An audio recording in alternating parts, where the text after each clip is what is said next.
Que tenemos todavía holgura suficiente a pesar del retraso en el arranque, ¿no?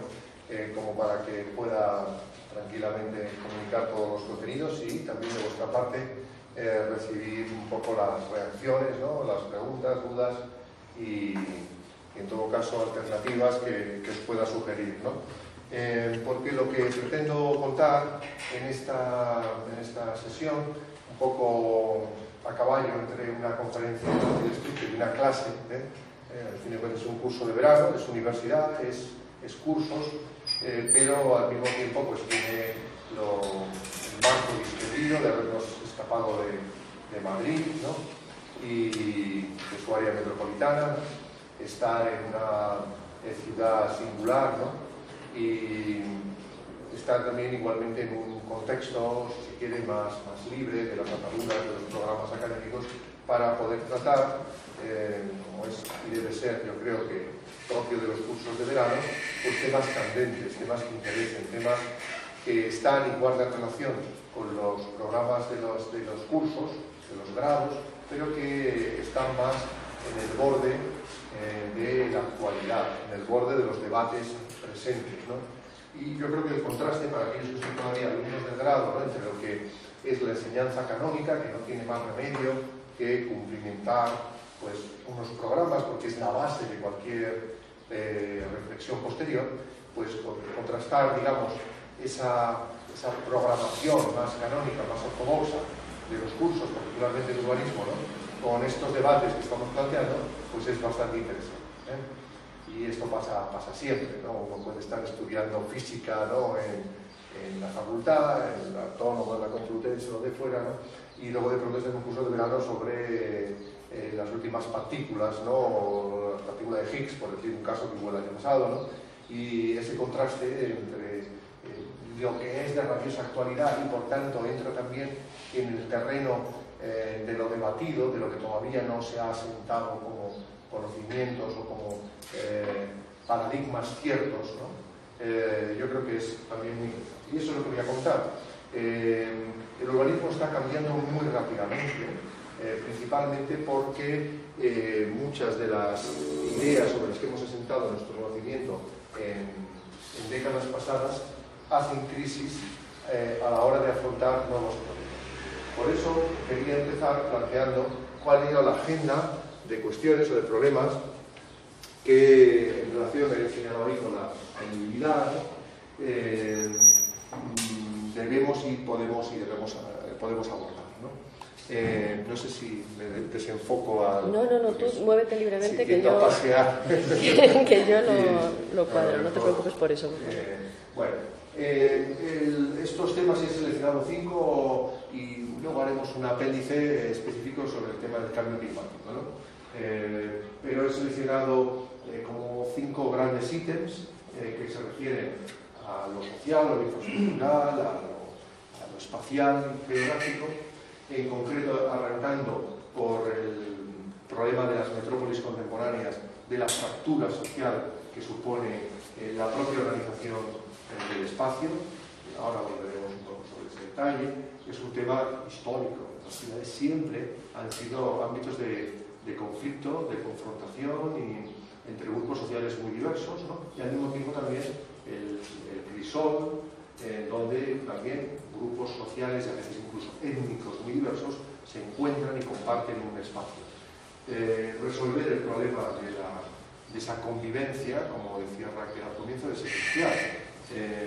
Pero hoy en día, dado que nuestras ciudades son cada vez más el lugar de llegada de grupos sociales, no ya de nivel económico distinto, como hace antaño, a lo mejor hace un siglo, sino de culturas, procedencias geográficas igualmente también distintas, la integración es más importante y al mismo tiempo más difícil. Es un tema, por ejemplo, estrella en todas las reflexiones de la Unión Europea, la cohesión social, y tiene su lógica. Nosotros hemos vivido una década insólita de recepción de migrantes, ¿no? Que me temo que se ha expirado ya con la crisis, ¿no? Y hemos vuelto a nuestro viejo rol de país que cede migrantes, un país de migrantes y no un país de inmigrantes, ¿no? Como sabéis, ayer mismo leía un dato que 46.000 españoles habían salido de España en lo que lleva de año, ¿no? A buscar trabajo fuera, ¿no? Una parte importante de ellos muy probablemente serán personas naturalizadas como españoles procedentes de América Latina, pero la parte importante pues son compañeros vuestros un poco más mayores, ¿no? Que están haciendo pues inevitablemente un recorrido distinto al que hicieron sus abuelos, buscando trabajos muy básicos en la Europa desarrollada de los años finales de los 50, 60, pero vuelve a ocurrir lo mismo. En Europa la realidad de la inmigración en la ciudad, la realidad de los grupos culturales diversos en la ciudad es ya antigua y por tanto el tema de afrontar esa cuestión es algo que tiene una importancia en la agenda relevante. Igual en el mismo sentido podríamos decir de la dilapidación de recursos naturales o culturales, fundamentalmente por el rápido crecimiento, el impacto económico de la dispersión territorial, es decir, el cambio del modelo de ciudad, que históricamente ha sido acotado, compacto y que hoy en día, desde hace ya bastantes décadas, tiende a ser cada vez más disperso, ocupar un territorio más extenso, ¿no? No solo porque las relaciones funcionales entre las ciudades son cada vez más lejanas, ¿no? Aranjuez mismo, estamos haciendo un curso en Aranjuez que está funcionando como entorno metropolitano de Madrid, a veces tiene una distancia muy grande, ¿no? Aranjuez siempre ha estado relativamente marginada respecto a Madrid, ¿no? Y de hecho ha tenido un crecimiento mucho menor, no se ha beneficiado, entre comillas, de los momentos del boom realmente, ¿no? Fundamentalmente por el efecto disuasorio de la distancia, ¿no? Hoy en día, salvo que se tiene un camión como hoy en la autopista, estamos a un paso, ¿no? A una distancia-tiempo de Madrid, y por autopista de peaje pues estamos a 20 minutos de Madrid prácticamente, ¿no? Y esto rompe esos efectos. Pero más relevante, como veréis, es en el tema de la dispersión territorial, la cuestión igualmente importante de la ocupación en baja densidad en tapiz de un mosaico de terrenos y de territorios cada vez más amplios, ¿no? No solo las ciudades lejanas se vinculan cada vez más a las metrópolis, sino que las mismas metrópolis han cambiado lo que podríamos llamar el patrón de organización y de crecimiento de una manera cada vez más intensa, ¿no? El declive de los centros urbanos es una consecuencia, un corolario, dirían los físicos, los lógicos, de esta realidad. Si la ciudad es cada vez más extensa, cada vez un ámbito mayor de ciudades, una red más extensa y tupida de ciudades guardan una estrecha relación entre sí, eso puede tener efectos contradictorios sobre los centros urbanos. Algunos de los centros urbanos han seguido siendo puestos de mando, pero otros centros urbanos y parte de los centros urbanos están en declive. En el caso de Madrid, capital, tenemos las dos cosas, como veréis también luego, lo veremos luego después, pero hay ámbitos, por ejemplo, donde se produce un declive severo de lo que era el ámbito organizador o fundacional de la ciudad. Solo a través de políticas de recuperación de ese centro se puede contraponer o se puede equilibrar esa situación tendencial de expansión o explosión de ocupación del terreno y al mismo tiempo pérdida o vaciamiento del papel del centro. Y finalmente habría un problema ya específico nuestro, que es el problema de que el urbanismo ha alcanzado también cotas de complejidad grandes que ha llegado a ser muy opaco para la mayor parte de los ciudadanos. Es decir, se hace muy difícil la participación en urbanismo, salvo que se haga un activismo de tipo directo, como por ejemplo el que hace Belinda, ¿no? O Belinda Tato, que estuvo ayer, ¿no? Anteayer, con vosotros, al margen, digamos, de los formatos de la ley, porque la verdad es que poder comunicar lo que se dirime cuando se trabaja en urbanismo es muy difícil, ¿no? Yo acabo de llegar de Lanzarote de 3 días, justamente en un proceso de participación de un plan insular, ¿no? Y es muy complejo entenderte y hacerte entender por colectivos tan diversos como agricultores profesionales, agricultores de fin de semana hoteleros, ecologistas, alcaldes, vecinos, etc., ¿no? Esa misma experiencia la podrá comentar o compartir Ignacio, ¿no? Porque tenemos esa dificultad de lograr una sintonía, una comunicación, y eso, además, es muy peligroso en el ámbito del urbanismo, porque si el urbanismo es opaco, es decir, si no se entiende por la gente, no se puede calibrar si se hace bien o mal, el público no tiene un estándar como para evaluar si los técnicos y sus políticos lo hacen bien o no. En otros ámbitos de la vida sí se tiene. Bueno, ahora mismo estamos en una situación de confusión tan grande, ¿no?, que en el fondo casi nadie sabe si las medidas son imprescindibles, si hay otras, pero estas son imprescindibles. Pero en urbanismo es muy frecuente que, a diferencia de otros ámbitos donde cualquiera tiene un juicio, el ayuntamiento lo está haciendo bien, lo está haciendo mal, los planes y nuestros instrumentos son difíciles de entender. Vamos a ir paso por paso y luego pondremos unas alternativas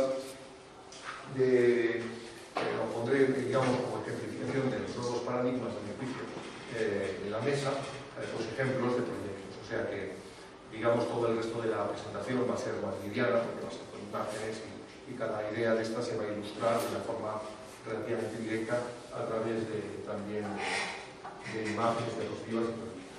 En primer lugar, el tema de la fragmentación social es ya he dicho, una ley casi inherente a la formación de las ciudades, pero la fragmentación social no tenía en épocas precedentes una plasmación física tan directa, una plasmación geográfica espacial. Digamos, en resumidas cuentas, que ha habido ricos y pobres siempre, pero en algunos momentos de la historia había una cierta convivencia espacial y geográfica de grupos de procedencia, digamos, cultural y económica muy distinta, ¿no? Seguro que los que habéis hecho ya algún curso de urbanismo os han contado los profesores, ¿no?, cómo en la ciudad preindustrial, antes de que existiera el ascensor, en un mismo inmueble podían convivir clases sociales muy distintas, sencillamente porque era duro vivir en un ático cuando no había aislamientos, no como ahora, que es un privilegio, ¿no?, sino cuando no había aislamiento térmico. Imaginar lo que podía ser morir de frío en invierno y de calor en verano, ¿no?, tener las goteras, ¿no?, esa imagen, ¿no?, del pintor, ¿no?, del Picasso en la Guardilla de París, ¿no?, en los años 20, pues todavía muestra un poco en un edificio sin ascensor porque era esa época. La contrapartida que tenía este efecto de que dentro de un mismo inmueble hubiera espacios a su vez pisos con valor muy diverso era que se favorecía de alguna forma una cierta convivencia geográfica de grupos sociales muy distintos. En el barrio de Salamanca de Madrid, por ejemplo, dentro del mismo inmueble podían vivir grupos sociales muy distintos. En el piso primero, segundo y tercero, los señores, ¿no?, en los pisos más altos y más bajos, los mozos o incluso la servidumbre, ¿no? El ascensor permitió la homogeneización del conjunto de ese inmueble, y yo veo un paralelismo entre el ascensor y el automóvil, ¿no? El ascensor permitió que todo el inmueble pudiera tener relativamente el mismo valor, a expensas del sótano, ¿no?, el sótano lóbrego, ¿no?, que sigue albergando pues ahora estudiantes Erasmus, ¿no?, en muchos casos en Argüelles, en Madrid, ¿no?, o la Guardilla, ¿no?, pero el resto del conjunto del inmueble, vivir en un quinto sin ascensor es heroico, y a partir de ese momento se homogeneiza. Hoy en día, con el coche, como vamos a ver, ha tendido a ocurrir un proceso parecido. Es decir, que las distancias que antes marcaban y obligaban una proximidad física y una convivencia se pueden disparar. La combinación de coche más accesibilidad, más el tramado viario, es lo que caracteriza nuestra época. De la misma que ha permitido una fragmentación física también y geográfica de la ciudad a una escala nunca antes experimentada en el mundo. O sea que cuando hablamos de fragmentación, Estoy hablando no de un concepto abstracto, es real, existe muro. Esto es Sao Paulo, es una foto famosa porque se difundió mucho hace 4 años en la Bienal de Venecia, y puede verse cómo todavía en algunas metrópolis emergentes principalmente esta digamos, dicotomía es agresivamente visible, pero existe igualmente en Madrid. Es menos visible, pero existe igualmente en Madrid. Cuando hemos trabajado en el plan del centro con el Ayuntamiento de Madrid, hemos hecho un mosaico social, ¿no? Y Madrid cada vez más se parece a la Gran Manzana, a Nueva York, a Manhattan, ¿no? Con un mosaico pero no es un mosaico todavía no ha alcanzado los caracteres de tipismo o de identidad, ¿no? Que puedes tener en Manhattan, donde vas a Chinatown o vas a Little Italy, ¿no? Y son barrios con sabor, y los turistas hacemos una romería en la cual vas de South Houston o Tribeca, ¿no? a los barrios ya más consolidados como Chinatown o en Italia, para acabar en Harlem o en alguno de los otros, o Brooklyn, ¿no? Cada uno de ellos tiene un perfil, ya tiene un perfil de un grupo social dominante, bien sea la población afroamericana, bien sea la población judía, la italiana. En Madrid ya pasa eso. Ya está pasando y es menos todavía visible, pero ya cada vez existe más. Es decir, incluso empieza a ser un elemento también de explotación, digamos, de la identidad de la ciudad, ¿no? Es el lavapiés hindú, el lavapiés marroquí, el banqueaceleras latinoamericano, ¿no? O el peruano latinoamericano, hay muchas veces, pero no será con este grado de violencia, ¿no? La idea de exclusión, la idea de segregación, no solo se produce, como en esta imagen de Sao Paulo, por el puro devenir, digamos, de la gestación de la ciudad. Seguramente esto era una finca de un particular, la urbanizó con estas casas, como veis, cada una tiene un jacuzzi con vistas, ¿no? Como chalés en vertical, ¿no? Y aquí la finca de otro particular o un terreno probablemente público es ocupado y genera otra manera de construir la ciudad, una manera informal, ¿no? En otros muchos casos es el propio objetivo inmobiliario es justamente esta búsqueda de la segregación, esta búsqueda de la división, ¿no? Viva en su propia isla, ¿no? Si analizamos las veces que la publicidad inmobiliaria, cuando había sector inmobiliario en España, hace unos años, utilizaba la palabra aislamiento, aislado, privilegio, expresiones de este estilo, veréis que se ha utilizado como elemento de marketing, no como un elemento, paradójicamente, como un déficit a corregir, ¿no? No, como en este anuncio se potencia y se vende vivir aislado. Lo más importante no es que se venda vivir aislado, es que se diseñan, a su vez, estos Benajavis ahí en la Costa del Sol, ¿no? En la Costa del Sol hicimos un trabajo hace unos años, cuando hicimos el plan de la Costa del Sol, y de nuevo lo mismo, sería un resultado, un mosaico de organizaciones, creo que tengo alguna imagen además, de organizaciones espaciales, todas ellas autistas, separadas, volcadas sobre sí mismos, con vocación no con dificultades de conectar, no, con vocación de no conectar, con vocación de producirse con accesos únicos, controlados, como se puede ver en esta urbanización, ¿no? Que reproduce como un pueblo andaluz, ¿no? Y ahí tenemos, digamos, un problema, un elemento grave que afrontar, ¿no? La fragmentación social está presente en el corazón de nuestras ciudades y está presente también como manera de construir la periferia de nuestras ciudades, ¿no? Cada grupo social tiene su nicho, es decir, la propaganda además, ya digo, inmobiliaria lo potencia, ¿no? Puede potenciar el vivir en un entorno privilegiado privilegiado con vistas a la sierra, o vivir en una vivienda ultra barata en Sesenya, y cada nicho, cada grupo social tiene acomodo y encaje en uno de estos campos.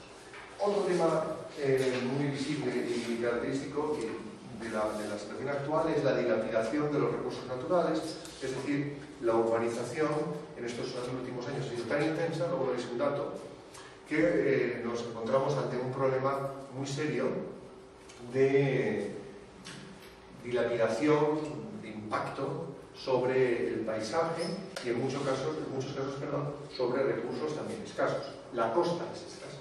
La costa, si consideramos que el litoral es un recurso público, a fin de cuentas el litoral tiene un dominio y es parte del patrimonio común, ¿no?, de la nación, es un entorno público, ¿no? Pero el paisaje igualmente lo es. Pongo aquí dos imágenes, podríamos poner millones, ¿no?, extraídas de Menorca, en donde se puede ver que el impacto puede ser con la gran escala o la pequeña. Eso tendemos a pensar que el impacto y esta afección a los recursos se hace solo con organizaciones de un tan gran tamaño, de una gran escala, pero no. Un solo chalet puede romper el perfil de un acantilado, de 1 kilómetro visual de acantilado, un solo chalet, ¿no? Tenemos ahí, por tanto, un segundo problema muy grave. Esto es un hotel legal, no es el famoso Algarrobico. He querido poner uno legal justamente para ver que realmente Algarrobico seguramente se pasó por las circunstancias de estar más cerca de la costa y digamos, metieron la pata invadiendo zona marítimo terrestre, pero muchos otros muy cerca, a menos de medio kilómetro de eso.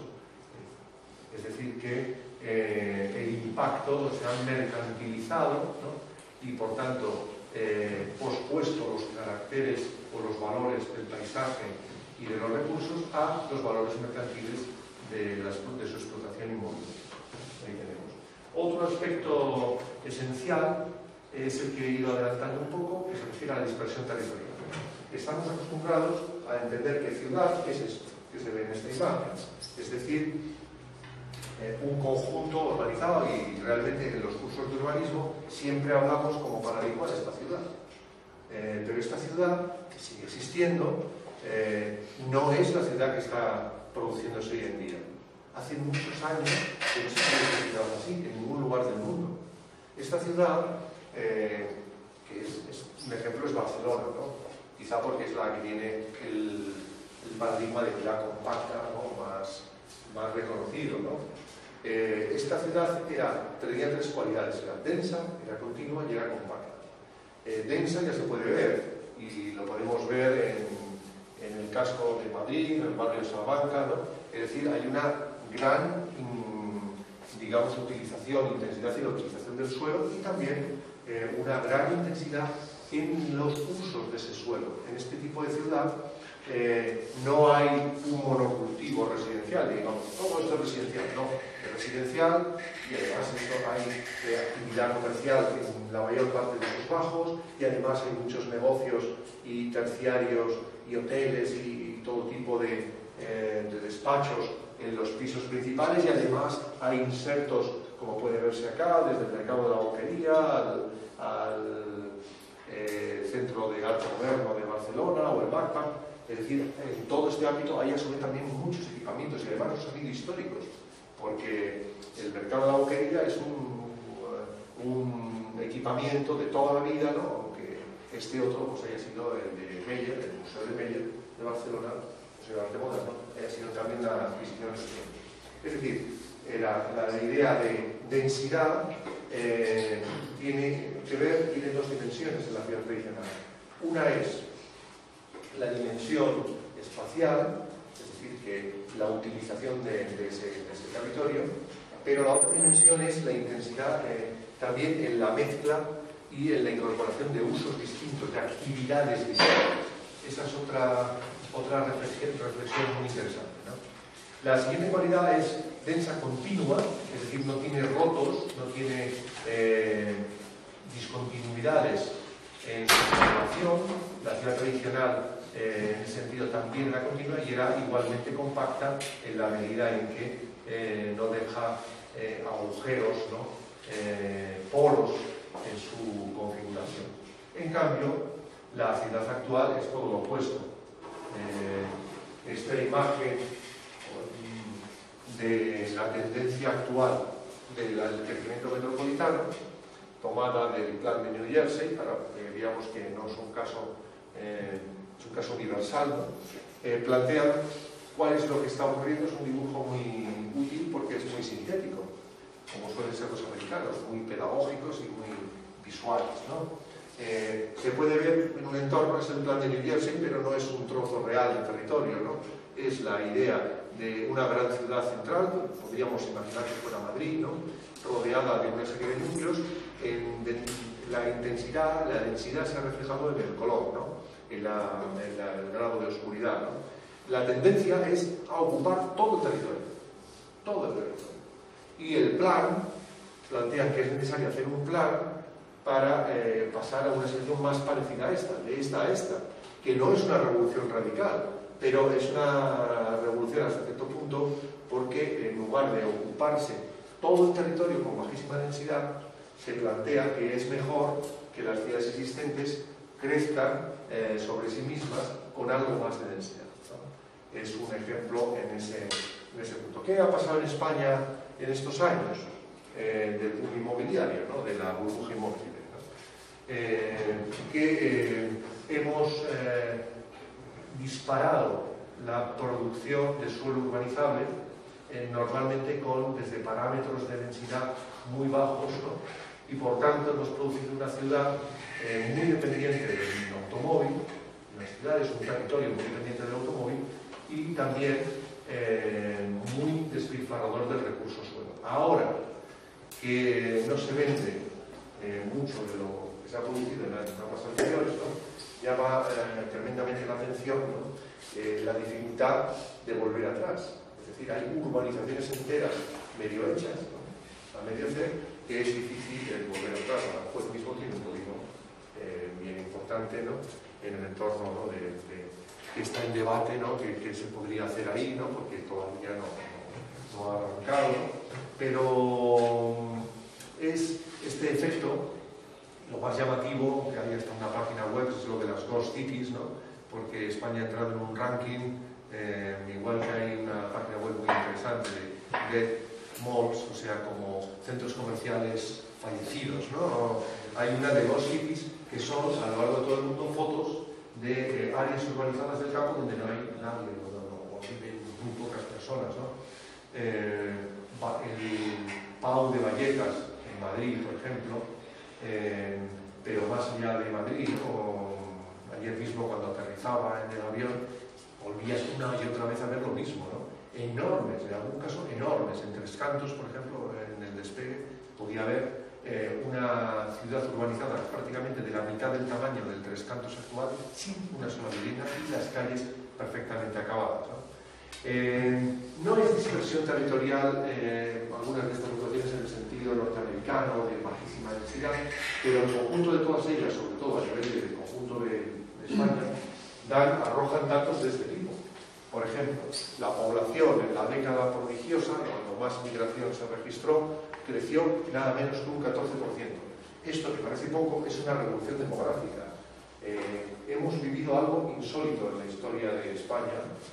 Nunca se había producido una inmigración tan rápida y tan intensa en la historia entera de nuestro país, ¿no?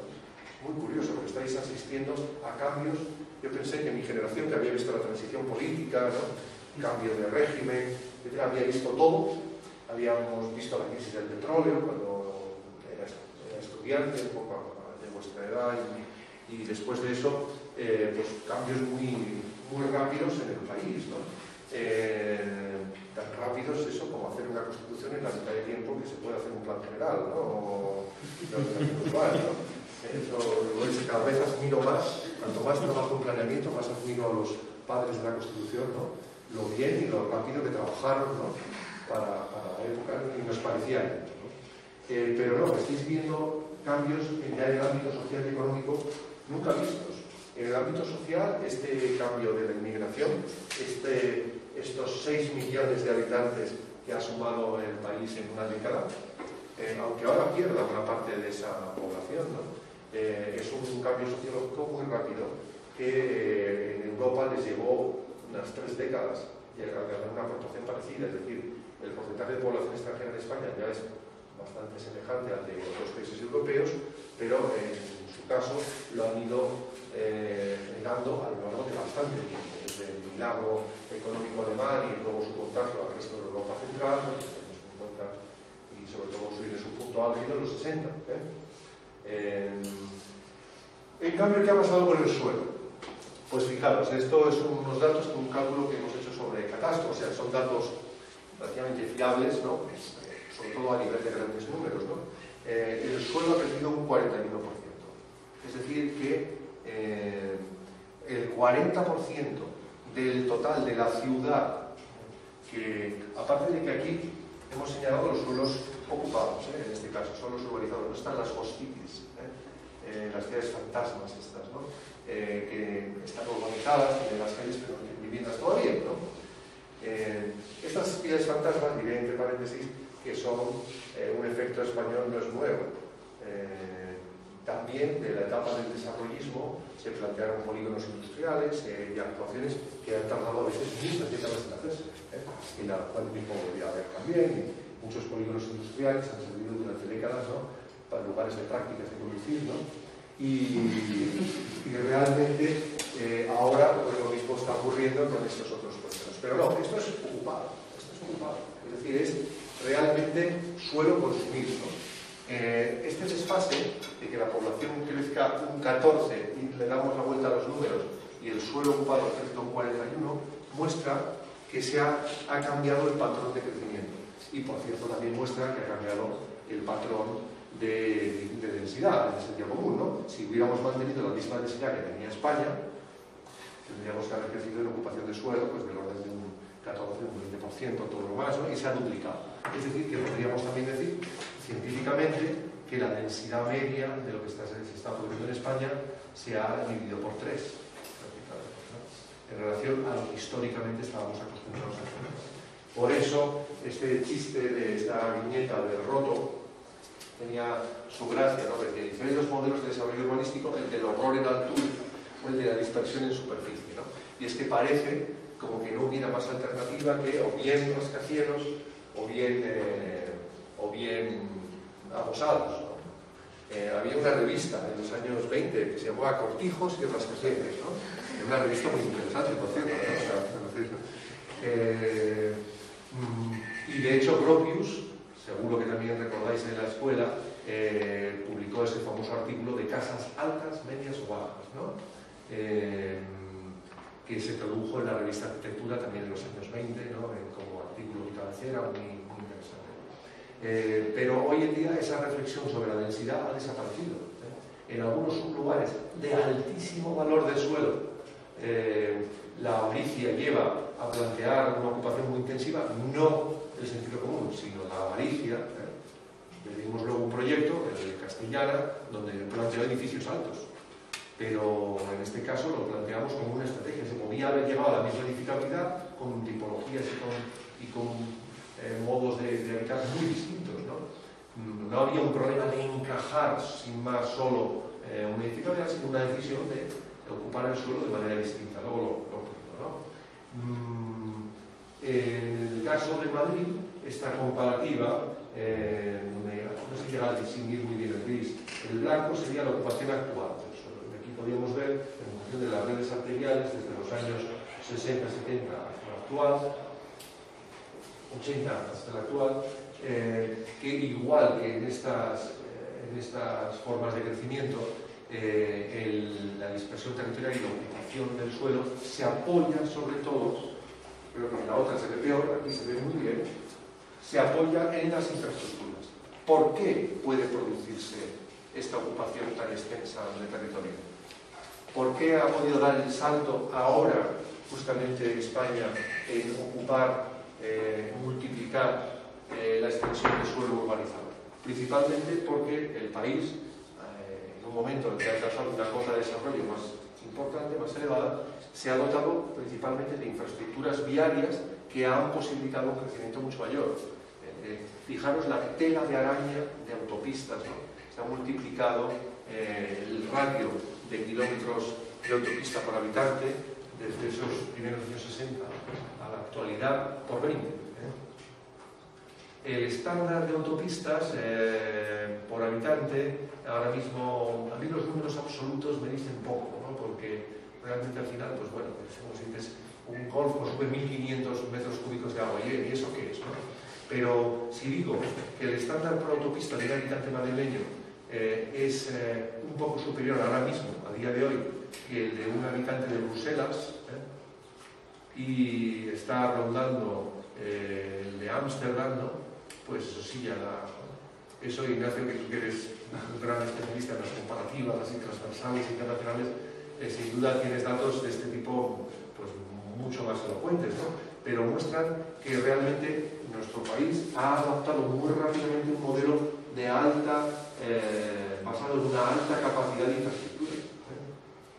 En parte, ahora si sois lectores de prensa, en parte de la factura que nos están pasando ahora desde Europa tiene un poco que ver con eso. Es decir, pero vamos a ver, ustedes hicieron autopistas como Holanda y no pueden pagarlas, no pueden pagar la deuda.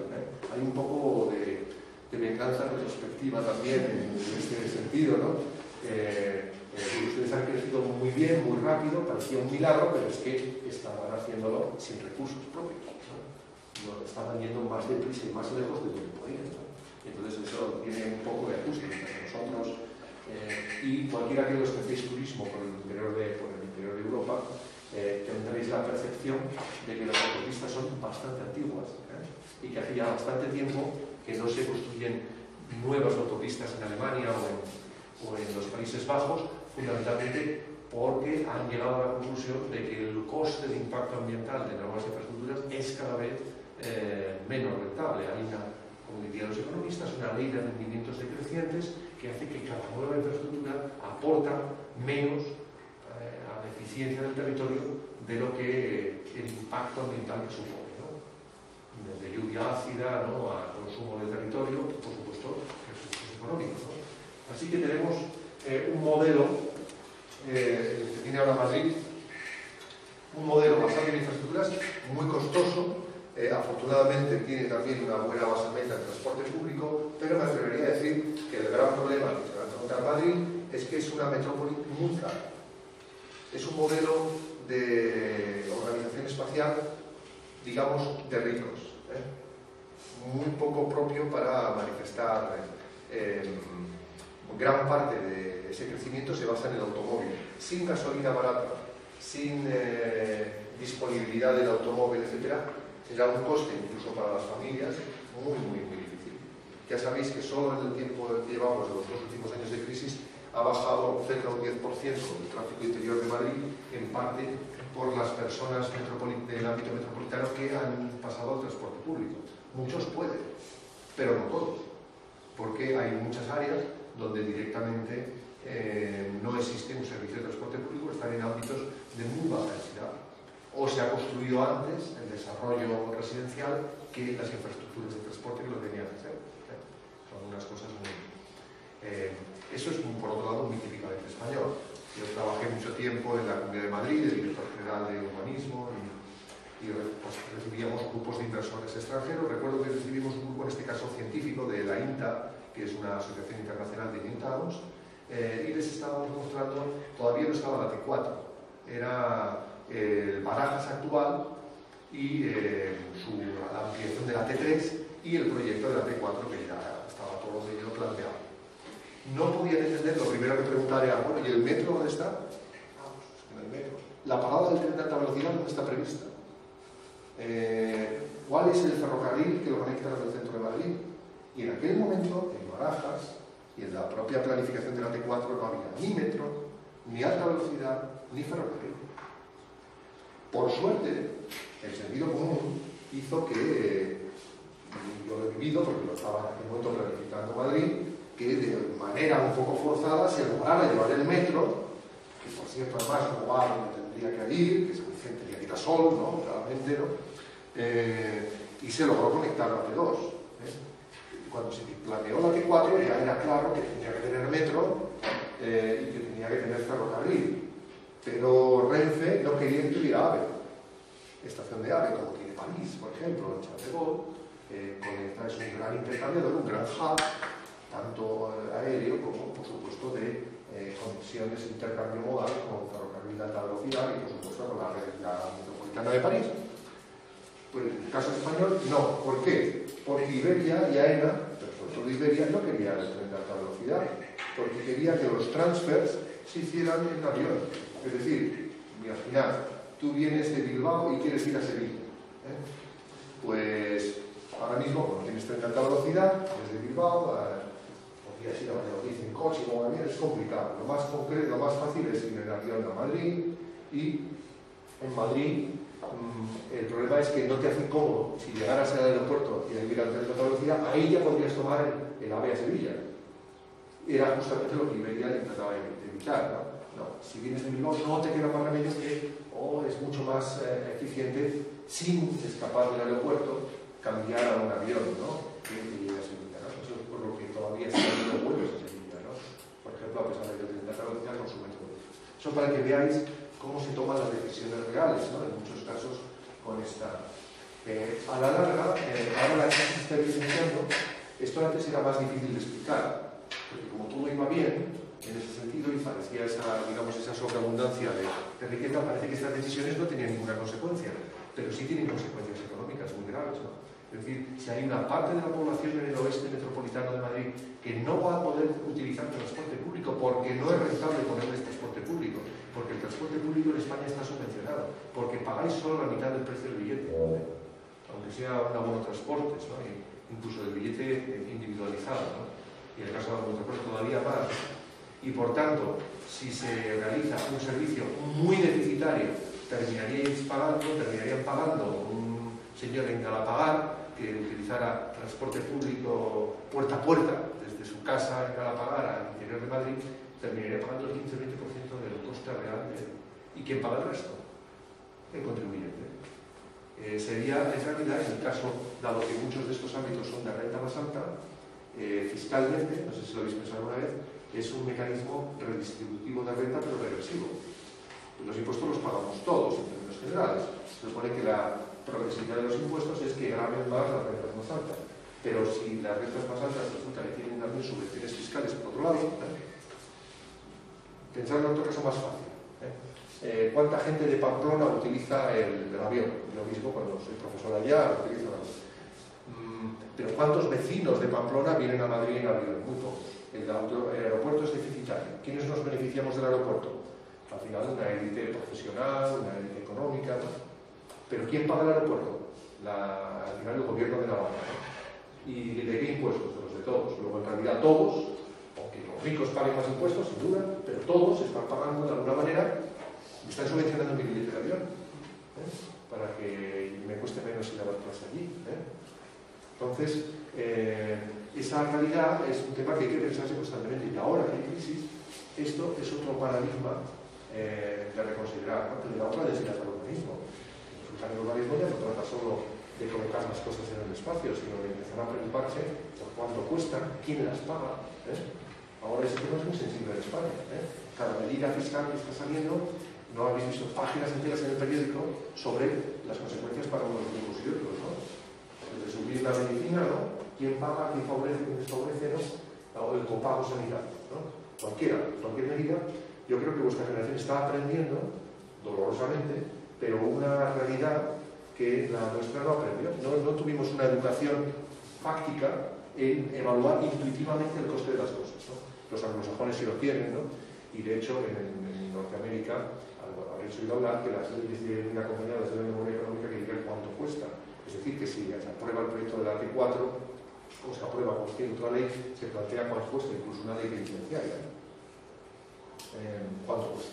O sea, que la cadena perpetua que se está poniendo. Bueno, pues eso significará tantos población recursales y eso costará a las arcas del Estado tanto.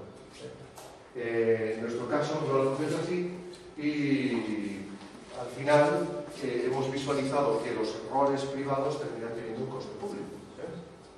La ecuación ha sido muy simple. Esto se enseña, ¿no? Hace unos años, ¿no? Además, trabajé en el Ayuntamiento de Seseña intentando encajar el modelo territorial en el municipio endemoniado para ver si por lo menos podía conectar, ¿no? Pero la ciudad una con otra, ¿no? Porque ahora mismo tienen este famoso, la ciudad del Pocero, digamos, ¿no? Y por otro lado pues tienen un municipio convencional, ¿no? Rodeado de adosados, que muy poca gente sabe que hay 3 Seseñas en realidad: el tradicional, el de los adosados, ¿no? Y en realidad 4, si dijéramos el histórico, el reconstruido en la posguerra, el de los adosados, porque Seseña hubo una gran batalla en la guerra civil y en regiones devastadas un organismo del gobierno en la posguerra construyó un nuevo Seseña, que a su vez luego se construyó un tercer Seseña, que es el de los adosados, y un cuarto Seseña, que es este, ¿no? Podríamos plantear que en un ámbito empresarial y en un libre mercado, pues si esto es un error empresarial, una mala previsión de que iba a haber demanda en ese sitio y luego no funcionó, pues ¿qué se le va a hacer? Es un error empresarial que ha tenido, pues como si fundáis una .com, no tiene éxito y tenéis pérdidas, ¿no? Montáis un nuevo portal, una nueva red que vaya a tener y tal, y luego pues no se convierte en Facebook, sino que se queda en nada, ¿no? Bueno, ha habido un intento y ha habido una falla, ¿vale? Pero el caso español resulta que no, que estos errores han tenido consecuencias. El primero, sobre el territorio. Es decir, han ocupado un territorio innecesario, ¿no? En segundo lugar, porque esto ha tenido una cadena de consecuencias en el ámbito financiero y en el ámbito también político, ¿no? En definitiva, hay una ecuación que no quiero ser nada, no es nada manipuladora, es bastante objetiva, de las cajas de ahorros que financiaron esta ciudad y algunos bancos, ¿no? Que ahora se encuentran con que ese suelo, en la medida en que no se vende, esos pisos no tienen el valor que esperaban, ¿no? Y finalmente no pueden afrontar ese pasivo y tiene que entrar el gobierno al rescate. Como el gobierno no tiene tampoco en este momento la financiación propia, termina llegando a Europa, ¿no? Hay una ecuación directa en el caso español, directa, porque los documentos del Fondo Monetario Internacional y del Banco Europeo, digamos, que lo han convertido ya en un elemento, no en un elemento de debate, sino en una certeza, ¿no? Matemática, ¿no? Es una ecuación que va desde la sobrefinanciación del sector inmobiliario al agujero en el sector bancario, al rescate de España, ¿no? Hay una ecuación en ese punto. En Seseña no es el caso peor, porque en Seseña los pisos se llegaron a construir y acabaron en manos de bancos que los han vendido de saldo, ¿no? Y en definitiva, pues unas cuantas familias, las que han podido llegar a poder ser beneficiarias de un préstamo, que esa es otra también, han podido comprarse un piso en Seseña, ¿no? Por lo cual ha tenido una segunda vida. Pero lo que ha quedado a medio hacer, en calles, o lo que ha quedado en suelos que ni siquiera se han desarrollado, es lo que se ha tragado las cajas de ahorros. Es decir, que este modelo urbanístico ha tenido una consecuencia económica, y esa consecuencia económica es en gran medida la culpable de la situación en la que estamos ahora, ¿no? Es decir, que a mí me gustan mucho estas causalidades. Todos recordamos el efecto mariposa, ¿no? Una mariposa bate sus alas en Australia y cambia el clima en Santander, ¿no? Bueno, lo que viene a decir es que en un mundo en red, estamos a modo de gran ecosistema, hay efectos imprevistos, ¿no? Entre unas cosas y otras, ¿no? Se aficionado al cine, hay tantas películas buenas y malísimas, ¿no? Sobre esas conexiones y además con relación al tiempo, ¿no? Que seguro que todos tenéis esa idea, ¿no? Del efecto mariposa, ¿no? Pero claro, el efecto mariposa de producir o plantear urbanizar suelos innecesarios en Seseña y reducir la paga extra de los funcionarios en Burgos, ¿no? Es real. Y nos plantea otro paradigma también. El modelo de baja densidad más característico es un tejido de este estilo. He puesto moraleja, pero hay diversas modalidades del mismo. Esto, por ejemplo, sería el modelo de crecimiento en baja densidad característico de las áreas metropolitanas. Pero es más grave mucho más grave, el modelo de ocupación dispersa del territorio. Esto está en la Vera de la Reina, un lugar donde hicimos la federal hace 2 años, donde el gran problema no era la ciudad de Talavera ni sus polígonos, ¿no? El gran problema era urbanizaciones ilegales donde vivía una parte importante de la población y que sin embargo no tenían servicios. Claro, a razón salieron las casas muy baratas, como que no pagaban, no tenían ni calles, ni alcantarillado, ni iluminación, etc., ¿no? Y también, de nuevo, otra vez, la reflexión clave es quién paga. Me salió muy bien, yo soy una persona modesta, compré una casa, un chalet, por fin pude tener un chalet, y lo compré en esta urbanización, ¿no? Y ahora ayuntamiento, págame lo que me falta, la calle, el autobús, el camión de las basuras, pero ya a nivel de urbanización, el alcantarillado, el abastecimiento de agua, etc. Es que cuando el ayuntamiento pague eso, ese chalet vale lo mismo que si se hubiera comprado en una urbanización no reglamentaria. Que la ilegalidad es un ahorro y en cambio, si viene el rescate de la ilegalidad, la inversión pública, pues, digamos, de alguna forma se está recargando, es otra externalidad reflexiva, ¿no? Se está cargando en todos un beneficio de pocos, aunque esos pocos sean trabajadores y gente muy modesta, como es el caso, por ejemplo, ¿no? No son ricos, son grupos sociales relativamente modestos, pero el impacto ambiental no conoce de niveles de renta. Y el funcionamiento regresivo, digamos, de esto puede afectar a ricos, como antes he puesto un poco, entre comillas, el ejemplo anecdótico del avión, ¿no? Del aeropuerto deficitario, ¿no? Ahora que las cuentas se están haciendo bien, de nuevo, si leéis los periódicos, se está volviendo a tratar de todas estas cuestiones, ¿no? Han hecho una lista y aeropuertos que van a cerrar o van a operar poquísimo. O sea, ahora no se va, porque no se puede subvencionar estas cuestiones. Los ayuntamientos ya saben que no pueden pagar, que esto se legalice a costa de su propio erario público, ¿no? Tienen que plantear alternativas. Pero nosotros como urbanistas sí podemos plantear fórmulas para impedir que esto se convierta o siga convirtiéndose en la manera normal de crecer.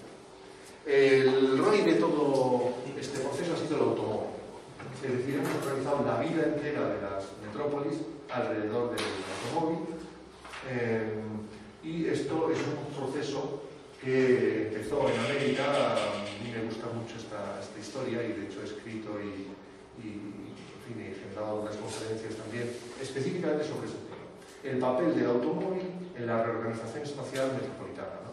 Es un tema también que en Estados Unidos está ahora de rabiosa actualidad, porque el gran debate entre los urbanistas y arquitectos norteamericanos es cómo cambiar el modelo de ocupación del territorio hacia el futuro, ¿no?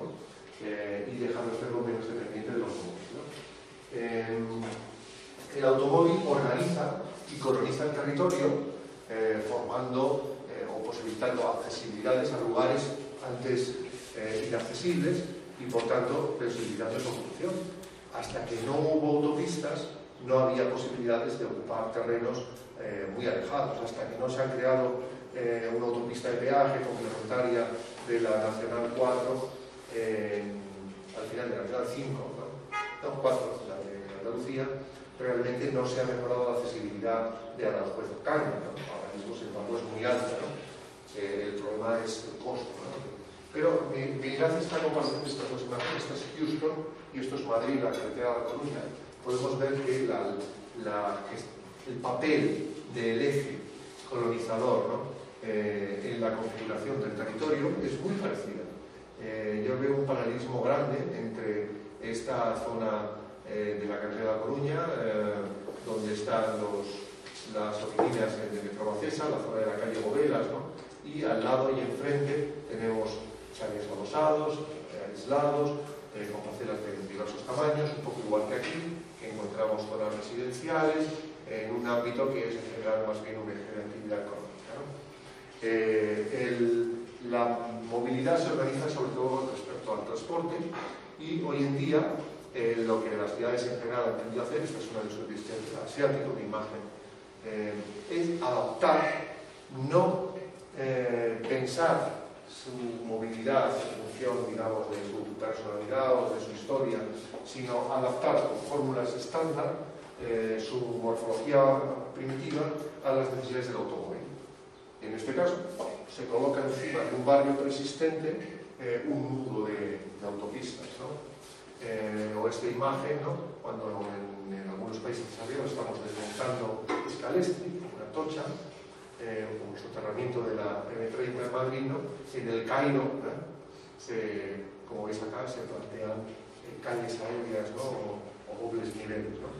Mientras en Madrid se ha soterrado la M30 con un gran coste, quiero decir, sí, pero digamos con una filosofía de realizar o de liberar la superficie del uso viario para devolvérselo al uso de la gente, los jardines, etc., siguiendo la senda de Boston, y siguiendo la senda que también se podía haber visto que Boston estuvo a punto de arruinarse la ciudad con esa mega obra, finalmente, porque son obras que se empiezan. Boston tenía una autopista aérea que separaba el puerto de la ciudad central, ¿no? Y que se había hecho cuando el puerto era industrial, entonces no había ningún problema, ¿no? Boston se gastó una millonada de dinero en soterrar la autopista, igual que Madrid, ¿no? Pero todos conocéis, porque es un proyecto emblemático, en cambio la reutilización de miles de escofidio, ¿no? de Green Line en Nueva York, ¿no? Ahí ni siquiera han desmontado el tren, han dejado la estructura, el tren ya no funciona, el metro, ¿no? Y se ha creado una especie de pasillo. Bueno, a lo mejor esto algún día podría ser un pasillo verde, ¿no? Por encima del Cairo, eso. Pero llama mucho la atención como incluso hoy todavía el automóvil sigue siendo el elemento al cual organizar y subordinar el resto de la ciudad, ¿no? El automóvil genera espacios propios que no tienen ya ninguna lectura de enclave peatonal o enclave de la escala próxima, ¿no? Esto es un centro comercial en Baracaldo, Meroski en Baracaldo. La ciudad queda más acá, aquí hay un polígono industrial, pero es característico en el conjunto del polígono industrial y sobre todo en este ámbito de Meroski, que no hay ninguna posibilidad de acceder andando ni ningún otro modo que no sea el coche. Está diseñada para el coche, es verdad, sí, jugándote la vida de una manera muy complicada. De hecho, si os fijáis en la foto, que es a media mañana, no se llega a apreciar un solo peatón en el polígono industrial, ¿no? Bastante significativo, ¿no? Es simplemente una prueba más, tantas, de que se piensan los espacios desde y para el propio automóvil, ¿no? Y luego, esto está teniendo como consecuencia el declive de los centros urbanos. Ahí se está planteando una situación ya vivida en los Estados Unidos de América, ¿no? Cuando comento un poco la evolución de Estados Unidos y cómo este país ha marcado la pauta para primero los países desarrollados de Europa y luego el resto del mundo, porque ahora mismo se están cometiendo los mismos errores mientras yo hablo. En China estarán planificando nudos de autopistas, ¿no? Y M30s, ¿no? Y demoliendo, ¿no? Como hemos tenido ocasión de apreciar, ¿no? Realmente, ¿no? Y en el caso norteamericano se produjo un efecto muy especial cuando acaba la Guerra Mundial y se produce la repatriación de los jóvenes que habían estado en el frente, la desmovilización de los jóvenes.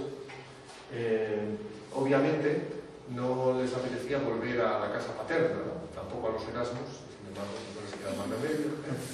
Y lo cierto es que en aquel momento el gobierno ideó un plan, en parte, un estímulo fiscal, diríamos ahora, para sustituir el esfuerzo bélico. Sabéis que Estados Unidos salió de la recesión económica del año 29, que era como la actual, incluso más grave, fundamentalmente gracias a inversión pública en grandes obras públicas, el Tennessee Valley, las primeras autopistas, ¿no? Pero sobre todo cuando entró en la Guerra Mundial, todo el país se vuelca en el esfuerzo bélico y pasa al pleno empleo, en dos patadas, e incluso al empleo femenino, que luego volvió atrás. Las mujeres nunca han tenido un nivel de laboralización en Estados Unidos tan alto como en la Guerra Mundial. Al desmovilizarse los varones, ¿no? Por un lado, surge una enorme demanda de vivienda y un enorme incremento de las parejas y de los matrimonios, de los hogares y de los niños. Ahí surge el primer baby boom. En Estados Unidos es en los años 50 y en España en los años 60. Yo pertenezco al segundo, ¿no?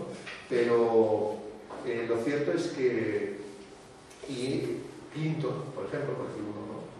famoso, pertenece él y su generación. Él y Hillary son del boom de los niños concebidos, podemos decir, en el optimismo de posguerra, ¿no? De haber ganado la Guerra Mundial. Y el Estado lanza dos programas muy importantes. Uno de un programa de inversión pública en autopistas gratis, autopistas gratuitas, y dos, una reconversión de la industria bélica en industria de consumo. Es decir, de fabricar carros de combate a lavadoras, de fabricar jeeps a fabricar vehículos baratos. Y el sumatorio de las tres cosas, búsqueda de suelos baratos para albergar las viviendas, subvenciones a las hipotecas baratas para los soldados desmovilizados, más la posibilidad de tener automóvil en grandes series y por tanto baratos. Es decir, la industria americana había aprendido a hacer aviones baratos, pues igual podía fabricar, siguiendo la técnica de Ford, coches baratos. La suma de esas tres cosas dio lugar al sprawl, que es la dispersión de las ciudades americanas, y al abandono del centro, que poco a poco va perdiendo el carácter de ser el lugar donde viven las familias de clase media y se convierte en el lugar donde viven los inmigrantes, ¿no? Bueno, pues en el caso español esto se ha producido paradójicamente por un efecto totalmente distinto en los años 80. A partir de los 80 se produce un enorme esfuerzo en infraestructuras, el país alcanza un nivel mayor de renta y por fin el coche se convierte en un electrodoméstico cotidiano. La sumatoria de posibilidades de infraestructuras más coche disponible y a pesar de todo, a pesar de la crisis del petróleo, la gasolina barata, que en Estados Unidos cuesta la mitad de lo que en España, que sea aún así todavía en España barata, ha posibilitado esta dispersión territorial, ¿no? Y que el automóvil haya sido el rey del desarrollo de estos últimos años. El declive de los centros es en gran medida producto de que el automóvil permite que funciones que antes concedíamos en el centro se hagan fuera. La más visible es la comercial. Nuestros abuelos iban a comprar en el centro de la ciudad,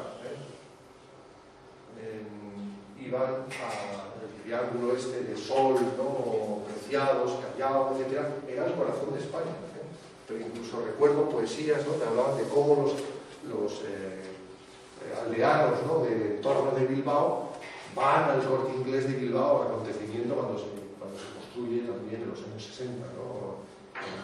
Es decir, el comercio era un elemento atractivo del centro ciudad y el comercio actualmente se está cada vez más jugando al centro ciudad, ¿no? Esta es una actuación en San Sebastián de los Reyes que tiene todos los elementos de superficies especializadas, ¿no?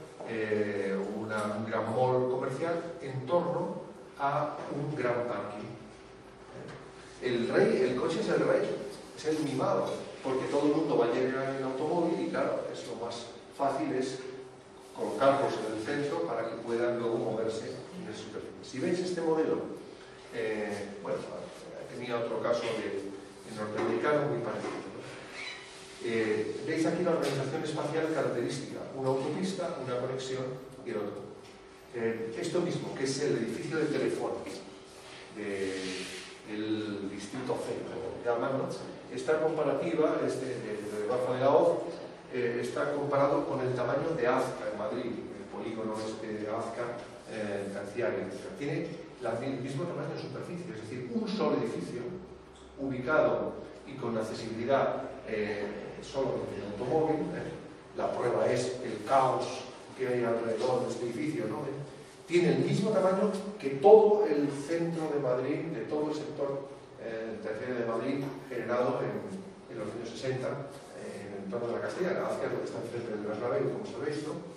Es que hacemos edificios, hoy tenemos capacidad de hacerlos con la dimensión y el alcance de antes distritos enteros. No es extraño que lo llamen distrito C, ¿no? Porque es casi más que un edificio, ¿no? Y finalmente esta cuestión que antes he mencionado, que no vale la pena insistir más, ¿no? Esta viñeta de Máximo en ABC recogía, ¿no? que digamos el problema del impacto de esta toma de vista es que la gente no solo no visualiza las consecuencias económicas de lo que está ocurriendo, sino que ni siquiera se entera, hasta que ya no es irreversible, de los impactos sobre el paisaje. Es decir, el urbanismo, podemos decir que la gente ha despertado ahora en una especie de sueño, ¿no? Engañoso, del cual resulta que somos más pobres y no tenemos encima los activos y ahora se produce un efecto de nostalgia muy curioso en la gente ahora mismo respecto a ese bulevar marítimo que se perdió, que se ha acantilado, y de hecho ahora estamos haciendo un tipo de planeamiento nuevo, que ya os doy algún ejemplo, en gran medida de recuperación de la memoria, ¿no? Cuando en muchos casos la hemos dejado perder, ¿no? Sin ninguna reflexión y sin ninguna resistencia, ¿no? Tranquilamente, ¿no?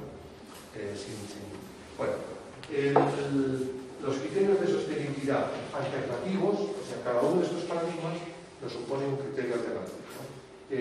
Los criterios alternativos de sostenibilidad significan, obviamente, en primer lugar, reducir el consumo de suelo y evitar la dispersión con tipologías más densas, volver a potenciar específicamente la mezcla de usos, plantearse densidades digamos más altas que permitan el acceso, la movilidad organizada a través del transporte público. Si la densidad es muy baja, el autobús no es rentable, ni siquiera el autobús, ni un microbús, nada es rentable, ¿eh? Es decir, termina siendo más costoso un autobús en una zona de baja densidad que tener chofer particular, ¿eh? No por menos, porque realmente si hubiera unos choferes que fueran recogiendo a la gente, de hecho no se hace algo encarecido entre comillas para atender a las personas minusválidas o las personas que hay que trasladar a hospitales, etc. Al final va un conductor, se profesa, una ambulancia profesa, es un coste, ¿no? Pero cuando la densidad es muy baja, el transporte se hace muy difícil de rentabilizar, ¿no? Por tanto, la clave está en rehabilitar y renovar, no crecer, y esto para vosotros es sí o sí. O sea, antes, cuando yo preparé estas diapositivas y tal, este en concreto ya desde hace un tiempo, porque se basa en los parámetros que planteaba el libro blanco de sostenibilidad, que es un documento del Ministerio de Fomento, o de Vivienda, un poco para renovar la manera de pensar el urbanismo en España. Realmente esto parecía que era un programa alternativo. No hay que crecer más, hay que rehabilitar. Ahora es que no se puede crecer. Y entonces rehabilitar sí o sí. En el caso de Lanzarote, que ahora donde ahora venía, era de sentido común, ya es aceptado, ya no tengo que discutir, no tengo que convencer que en las áreas turísticas lo que ahora toca inevitablemente reconvertir.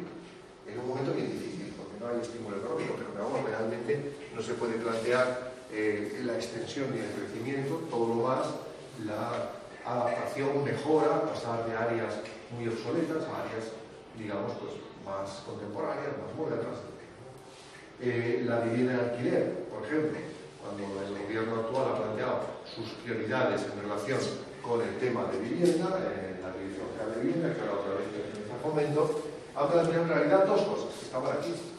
Una regeneración urbana. Van a sacar una ley en muy poco tiempo de la ley de regeneración urbana. Y dos, ni una sola vivienda en propiedad, todo lo más fomentar el alquiler y a la medida de lo posible ver cómo se puede reconvertir las viviendas vacías, este parque enorme que ahora mismo hay vacante, en alquiler.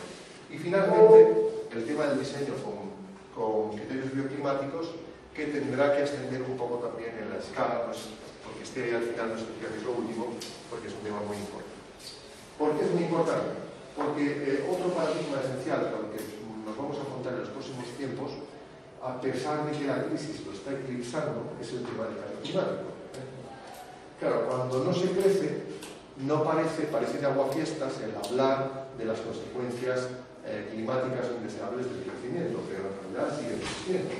Y de hecho el cambio climático se está produciendo, está convirtiéndose en un elemento, digamos, de agravamiento de la situación a nivel global, a nivel del planeta, fundamentalmente por la irrupción en el escenario internacional de las economías emergentes, los tigres asiáticos, ¿no?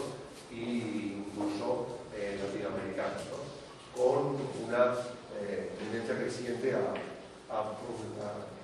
digamos, producir emisiones. ¿Qué es el tema del cambio climático? Que quería decir un poco, ¿no? De ello. Fundamentalmente es la evidencia científica de la conexión entre el incremento de emisiones de carbono en la atmósfera, es decir, la cantidad de CO2 que hay, carbono, lo llaman los anglosajones, nosotros lo llamamos dióxido de carbono, ¿no? El CO2 famoso que habéis estudiado en bachillerato,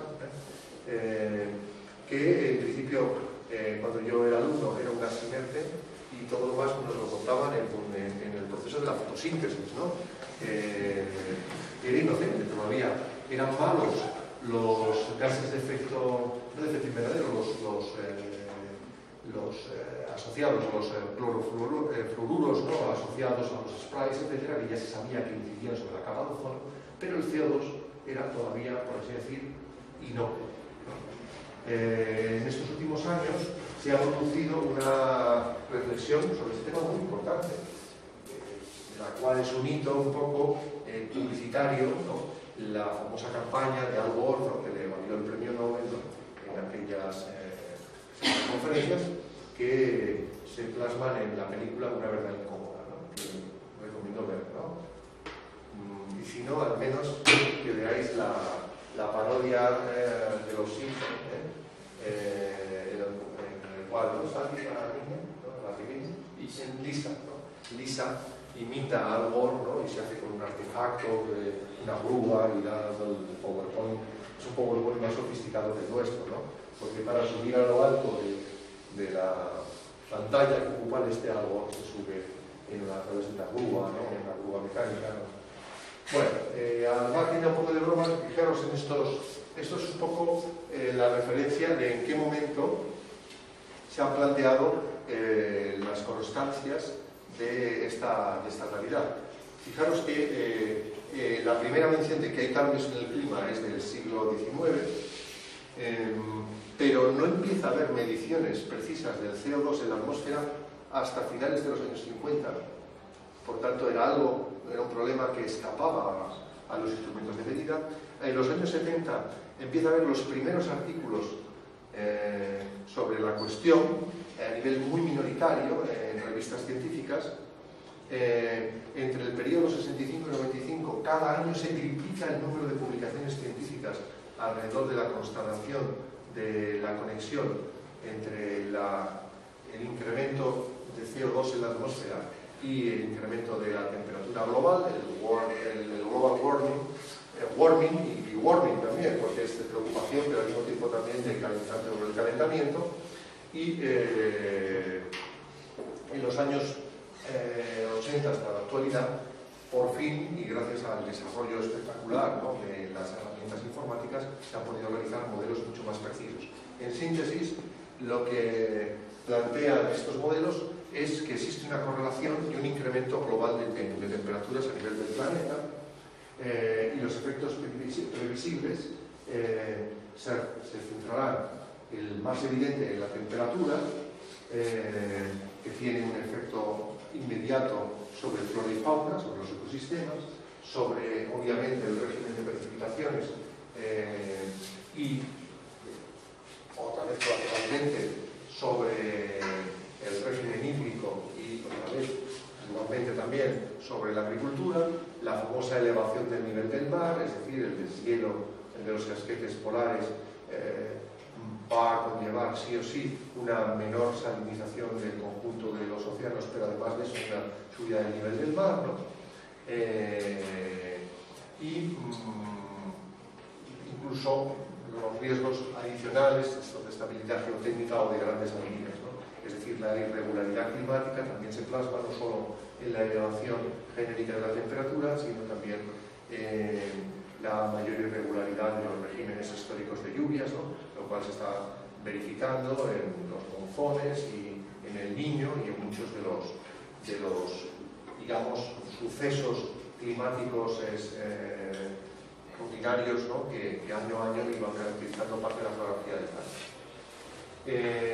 En el caso, este modelo, digamos, de hace algunos años, ¿no?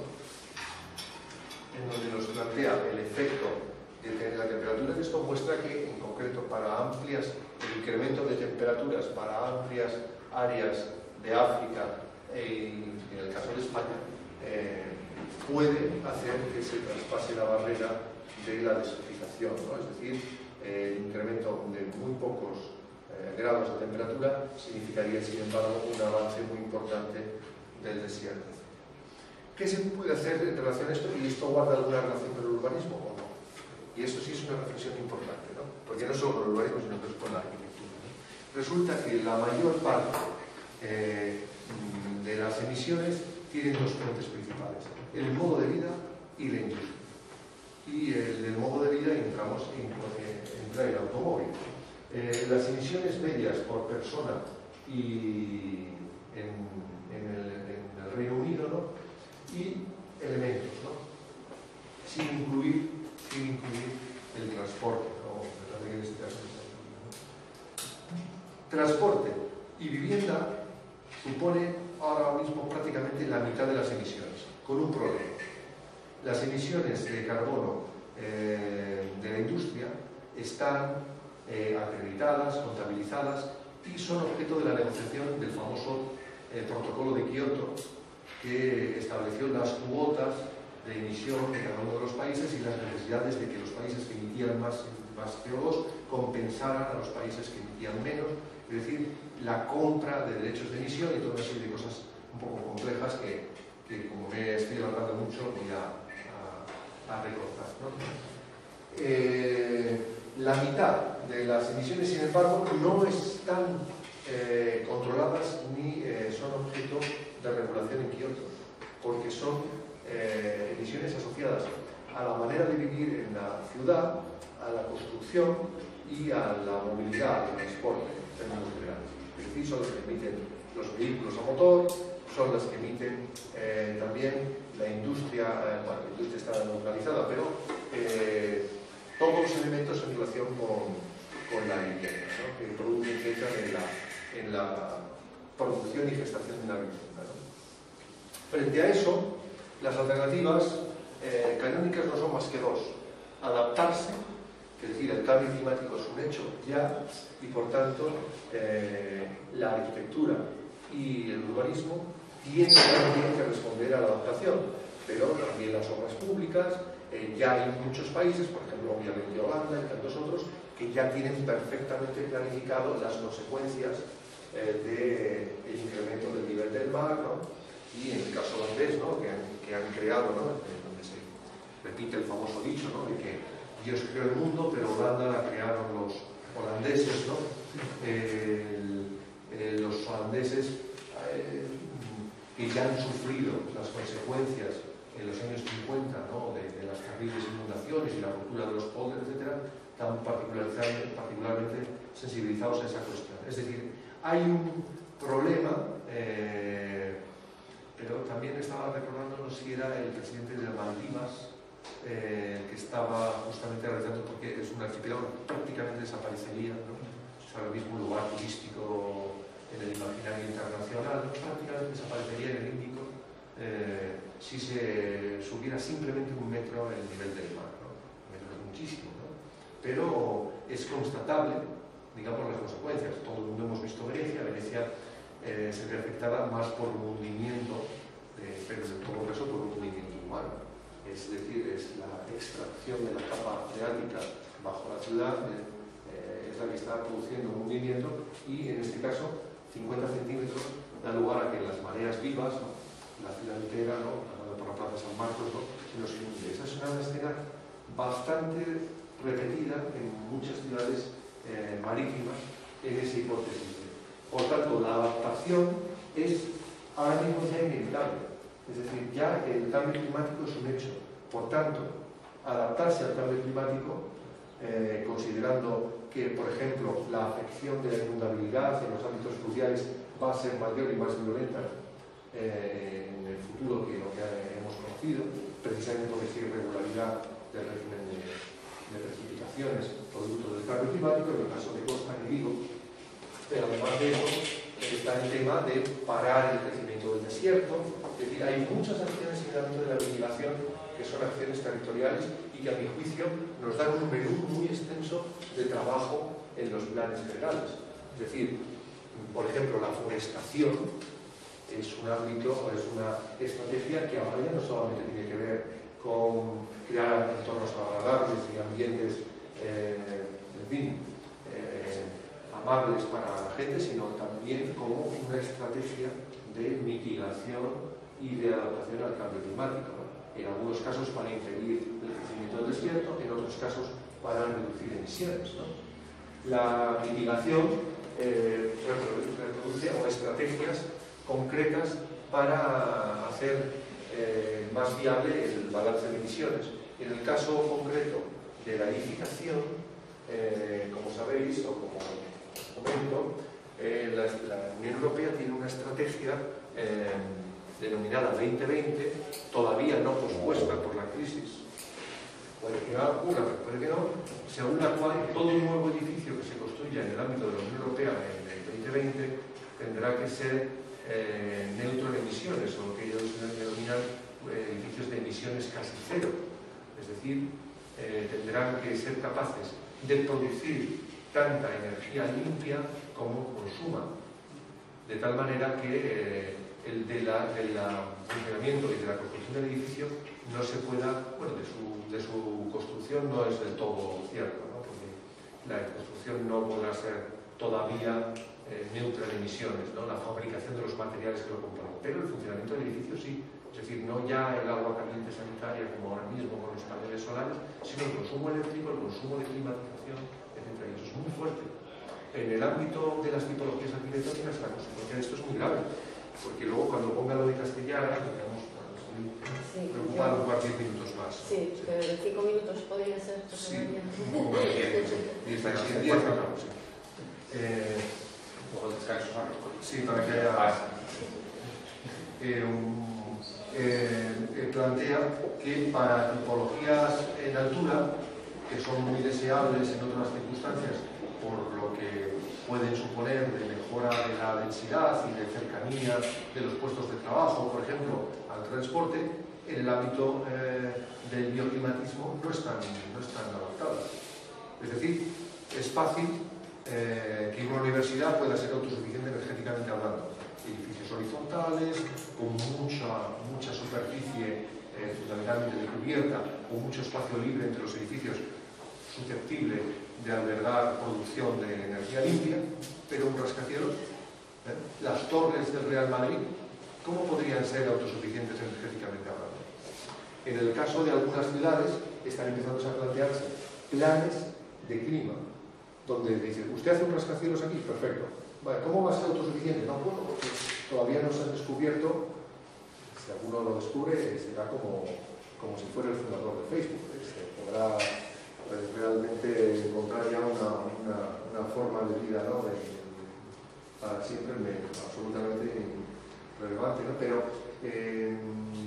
en muchos otros planes, por ejemplo en Nueva York, en París, se plantean lo que en el urbanismo eran las transferencias de aprovechamiento, salen y también de unos que otros, a transferencias de energía. Es decir, bueno, pues yo no puedo, esta torre de Real Madrid, la torre SACIR, no es autosuficiente energéticamente. Vale, no, pero no pasa nada, porque tenemos un parque fotovoltaico a medio kilómetro y desde ahí nutre, o que no se nutra, dotamos a la red de suficiente energía limpia que compensa la red. En el caso de París, compensan han hecho a nivel simbólico, en el plan clima, compensa las emisiones de exceso de París con la protección de unos bosques en Martinica y en Madagascar, las últimas colonias de la metrópoli. Es simbólico, pero revela también, es una visualización de lo que se está planteando, ¿no? Y esto es un poco como el tema es muy reciente, y otros del 97, y aunque ahora el tema está en el aire, porque hay una resistencia grande a tomar medidas que puedan perjudicar a la industria y suponer más costes en un contexto de crisis. Claro, más costes es producir menos CO2 y recoger el CO2 producido, ¿no? En sumideros de carbono, de la forma que sea, subterráneos o a través de bosques o lo que fuera, y cargar ese coste a la industria, es, en un momento de crisis, encarecer o incrementar la fragilidad de la industria, ¿no? Bueno, esto voy a saltar rápido. Y simplemente esto decir que la adaptación implica un diseño adaptado al arquitectónico y urbanístico, a la realidad del riesgo, y a la vulnerabilidad de los recursos, pero que la mitigación supone una reducción de emisiones por una parte y sumideros de emisiones por otra parte. Entonces, la reducción de emisiones tiene que referirse a la industria, pero también al transporte, a los edificios, a los modos de vida, como he dicho, y los sumideros de emisiones no se conocen de momento más que dos fórmulas. Una es la vegetación. Es verdad que los bosques son sumideros de carbono en corto plazo, pero que también terminan devolviendo, los árboles mueren, cuando mueren devuelven el carbono que han fijado, lo vuelven a devolver al ecosistema, ¿no? En un ciclo ecológico completo, pero en el corto plazo la vegetación es una de las estrategias más importantes de fijar carbono y por eso defender los bosques a escala planetaria, sobre todo los bosques, las selvas, ¿no? los bosques, los rainforests, los bosques húmedos, ¿no? Y por otra parte, vegetar y potenciar todavía más la forestación en los países urbanizados corresponde a una a nivel ya de urbano, ¿no? el planteamiento es en 2020 llegar en el caso europeo a los niveles del año 90, ¿no? Lo cual significaría, pues, por supuesto, el tema de consumos eléctricos, etc. Pero todo esto que va alrededor de las smart cities y de, digamos, la no contaminación, incluso más ecológico en el campo de la ciudad, es nada si al final la energía se produce con generación de carbono en otro sitio. Es decir, yo tengo un coche eléctrico, soy muy ecológico, y lo enchufo y lo recargo y es limpio. Hasta ahí, fantástico, no tiene emisiones, ya es mucho que no tiene emisiones. Pero en cuanto al CO2, importa muy poco que no las emita en Madrid si la energía eléctrica se ha producido en una central térmica en Guadalajara. El CO2 se ha producido en Guadalajara. Hay incluso, entonces el problema es abarcar el ciclo. Voy a este punto y finalmente plantear en esos últimos 5 minutos, y lo dejamos para el debate, plantear, bueno, era la parte de los proyectos, ha quedado más de clase que de exposición, digamos, de ejemplos, ¿no? Pero plantearé que estos paradigmas que deben surgir reactivamente a estas amenazas, a estos problemas, ¿no? Tienen que plantear una manera distinta de pensar el urbanismo. Por ejemplo, en el ámbito territorial, entender que el urbanismo de la gran escala, un urbanismo que no entienda la relación entre lo pequeño y lo grande, ya no es útil. Es decir, en muchos casos, lo grande se resuelve en lo pequeño y viceversa. Ponía un ejemplo. Esta es la isla de Menorca, donde hicimos un plan urbanístico hace algunos años, que es precisamente el que mereció el Premio Nacional de Urbanismo y el Premio Europeo de Urbanismo. En el plan de Menorca hay una estrategia global, pero es bastante más relevante que hay un problema enquistado en la isla, que son las áreas turísticas y el impacto de algunas construcciones y entornos turísticos que obligan a una actuación en el micro. Es decir, un plan grande termina teniendo que dibujar los edificios para plantear cuáles tienen un impacto ambiental insoportable y dando instrucciones al planeamiento que viene después para actuar selectivamente en lo pequeño. Es decir, la isla no tiene salvación solo pensándola en términos filosóficos genéricos, sino que hay que ir, nos sirve la visión global para ir al detalle. Esto es un cambio muy radical de planteamientos, porque significa que las escalas deben fluir, y lo mismo pasa al revés. Ahora en Lanzarote, que es donde comunico que